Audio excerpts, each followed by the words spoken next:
Shalom, selamat malam. Kita berjumpa kembali di dalam acara Reset, renungan sebelum tidur.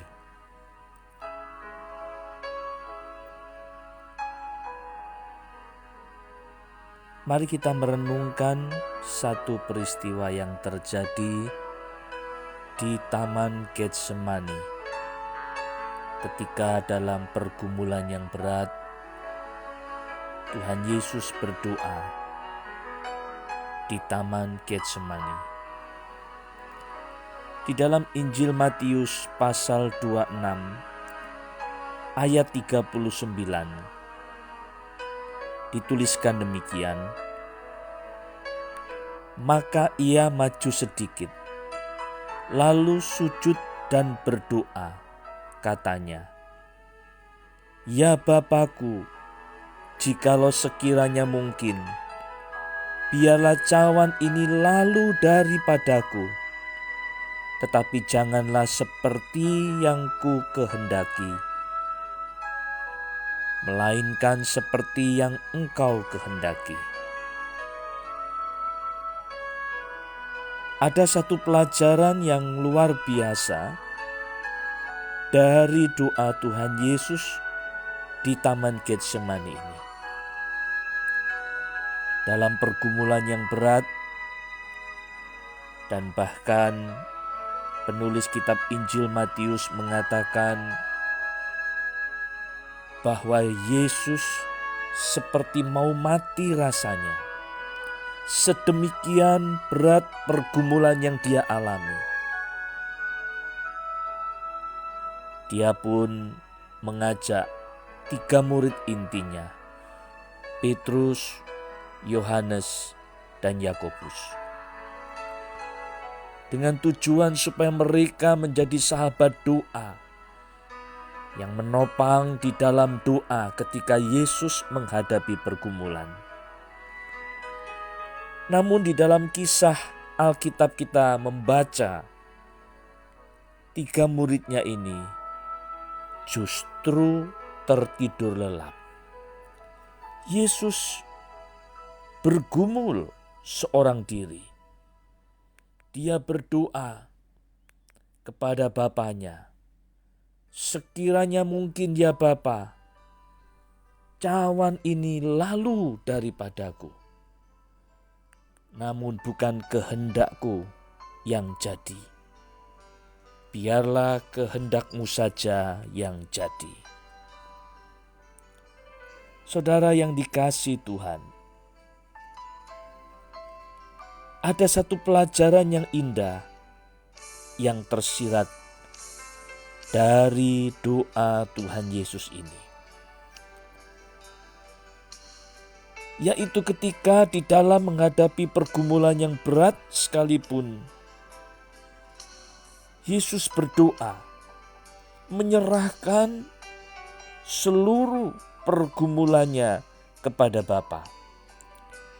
Dia tidak memaksakan kehendaknya sendiri, tetapi dia menyerahkan di dalam kehendak Bapa. Satu perenungan yang dalam ketika diperhadapkan dengan aniaya yang tidak lama lagi dia akan menghadapinya. Bahkan penulis Injil Lukas, seorang tabib, dokter Lukas, mengatakan ia sangat ketakutan dan makin bersungguh-sungguh berdoa. Elunya menjadi seperti titik-titik darah yang bertetesan ke tanah. Injil Lukas pasal 22 ayat 44. Sebegitu besar pergumulan yang dia alami, sehingga dia mengalami apa yang disebut di dalam dunia kedokteran yaitu hematidrosis. Di bawah tekanan yang berat, pembuluh darah halus dalam kelenjar keringat dapat pecah, sehingga keringat bercampur dengan darah. Saudara-saudara yang dikasihi oleh Tuhan, mungkin di dalam menghadapi pergumulan berat yang kita alami, kita tidak pernah mengalami seperti yang dialami oleh Tuhan Yesus. Dia berdoa minta, sekiranya mungkin cawan murka Allah itu tidak ditanggungnya, tidak diminumnya. Namun dia menyerahkan semua di dalam kehendak Bapa. Saudaraku, apa yang diinginkan oleh Tuhan Yesus di dalam doanya dikabulkan oleh Bapa. Bapa mendengar seru doa kita. Bapa mendengar seru doa dari anaknya, yaitu Yesus. Tetapi untuk mengabulkan permintaannya, tidak semua doa dikabulkan. Ternyata Bapa mengatakan tidak untuk permohonan doa dari Yesus. Yesus harus minum cawan murka itu. Yesus harus menanggung segala dosa kesalahan umat manusia.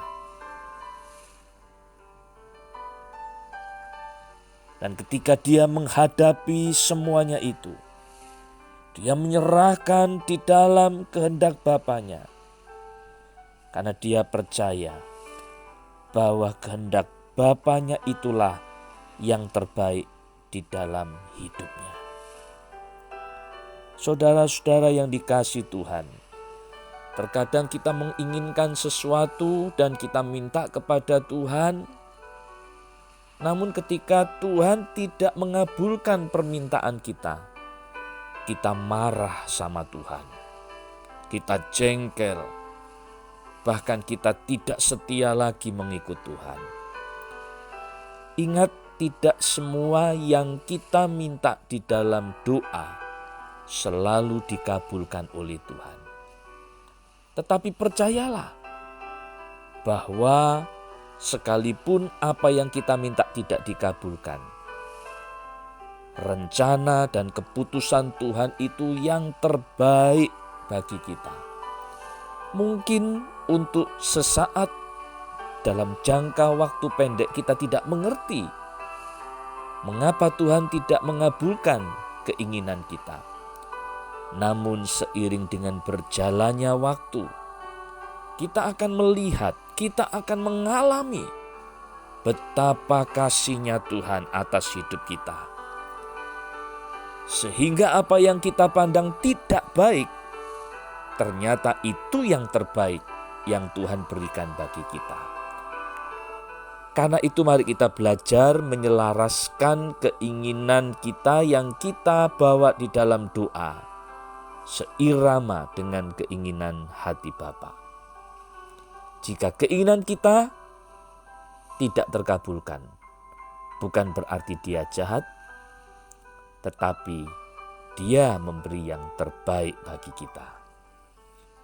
Biarlah Tuhan memberkati kita pada malam hari ini, sehingga kita tidak memaksakan kehendak kita ketika kita berdoa, tetapi belajar seperti doa Tuhan Yesus, bukan kehendakku yang jadi, biarlah kehendak-Mu ya Bapa yang jadi.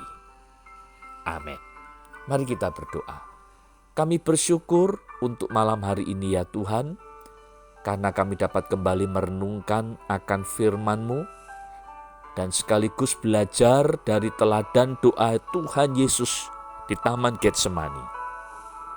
Ampuni kami jika seringkali kami memaksakan kehendak kami agar Tuhan mengabulkan permintaan kami.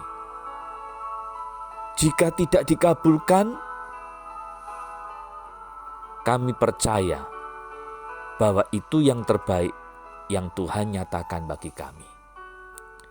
Malam ini biarlah Tuhan memberikan pencerahan sehingga kami dapat melihat dan mengalami kebaikan kasih Bapa Surgawi dalam hidup kami. Terima kasih, kami bersyukur untuk kebaikan kasih setia Tuhan di dalam hidup kami.